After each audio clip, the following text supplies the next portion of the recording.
sofreu muito com a família. Por quê? Era uma criança mais irritadiça, meio considerada no meio como o bravinho. Então, assim, ele chegava na casa do tio, o tio ia lá, cutucava um pouquinho, aí essa criança logo já se irritava e isso era motivo de gozação, motivo de risada entre os adultos.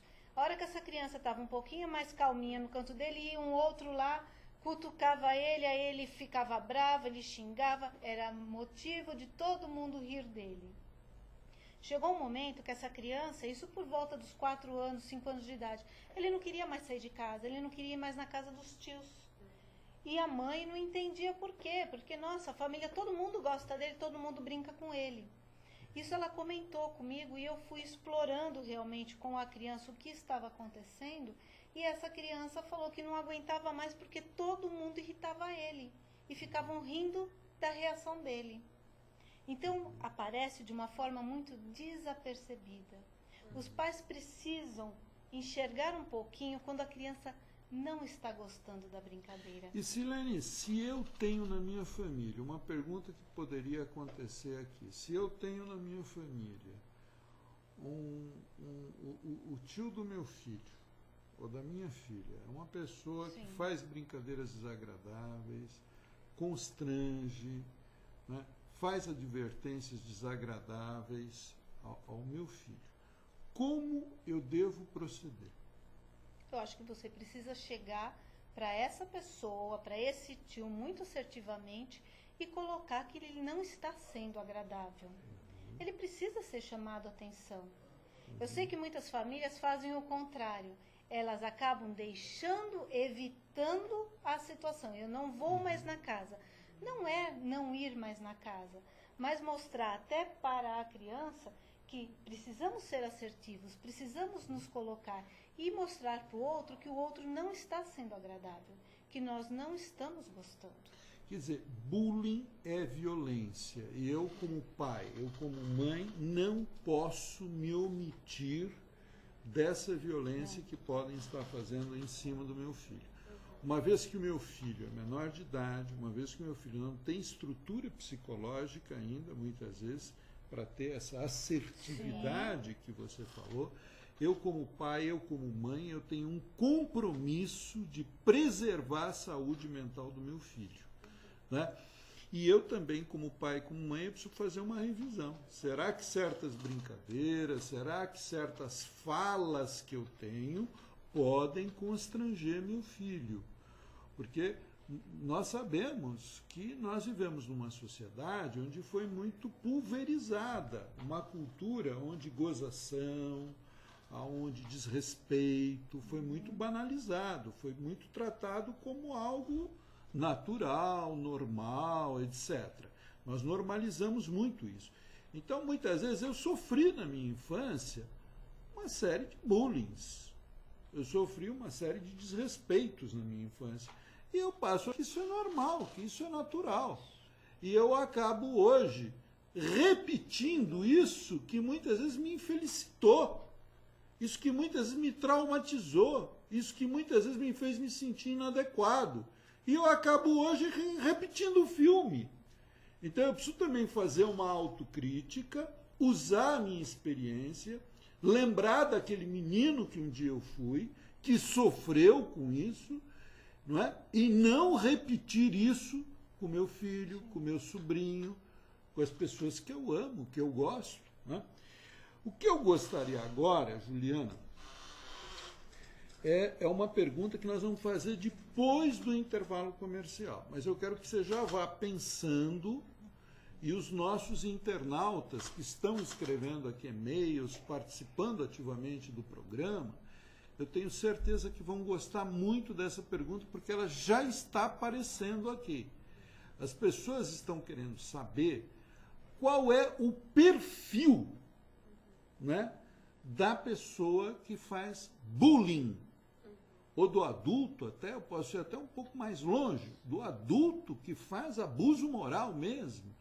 Qual é o perfil desse abusador? Como que eu identifico essa pessoa? Vamos para os nossos comerciais, mas você continua ligado na Orkut TV e nós já voltaremos. Muito bem, cá estamos nós de volta com o programa Descobrindo a Sua Mente, um programa patrocinado pelo Consultório de Psicologia e Ressignificação Humana, que existe há 30 anos no bairro do Ipiranga. Você pode acessar o nosso consultório também através do site. Eu sugiro você acessar, conhecer o nosso consultório pelo site. Você digita www.oconsultorio.com oconsultorio.com. É um site de ajuda. Lá você vai encontrar textos muito interessantes, você vai encontrar vídeos muito interessantes, exercícios para você fazer. Então, eu acho que vai ser um investimento em você mesmo. É um ambiente que está construído virtual no nosso site para patrocinar o crescimento pessoal, para patrocinar o teu fortalecimento da sua autoestima, para você se entender mais como pessoa. Então, eu acho que vale a pena você acessar www.oconsultorio.com, o site da ajuda. Muito bem, mas nós estamos voltando com, hoje, o programa Descobrindo a Sua Mente, que está focando, né, o tema bullying. E antes dos nossos comerciais, eu havia solicitado à Juliana, psicóloga, que ela pudesse nos esclarecer um pouquinho sobre o perfil daquela criança, daquele adolescente que pratica bullying, ou mesmo o adulto que pratica abuso moral. Tem um perfil? Dá para a gente identificar ou não? Como que é isso? Vamos lá, Juliana. Olha, o perfil de uma pessoa que pratica o bullying normalmente é uma pessoa carismática, né? Uma pessoa que tem uma agilidade de pensamento, né?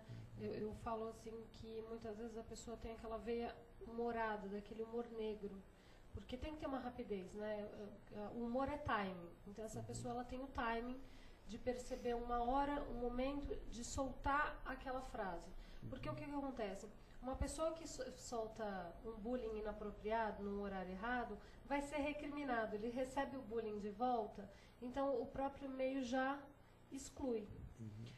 Então essa pessoa é carismática, muitas vezes tem um discurso autoritário, ela tem uma colocação muito... Se você for avaliar, são pessoas que já passaram por um bullying familiar, muitas vezes, onde ela tem um reforço em casa.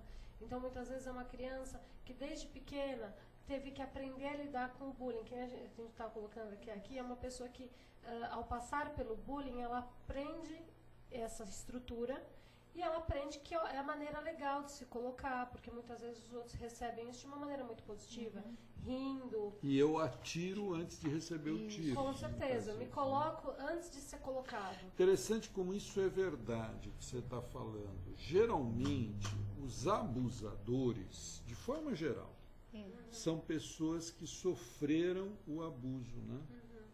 Alguns sofrem o abuso, se recolhem, entram num processo até depressivo, etc., de estresse pós-traumático e ficam naquele sofrimento.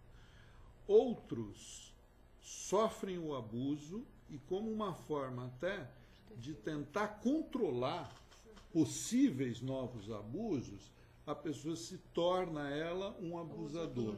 Pelo menos eu saio, entre aspas, da condição do abusado. O que mais que a gente poderia falar do perfil dessa criança, desse adolescente que pratica o abuso? Esse adolescente, ele é um adolescente que também tem problemas ligados à menor-valia dele. Então ele tenta, aqui nessa questão, né, eu evidencio no outro questões muitas vezes que me incomodam.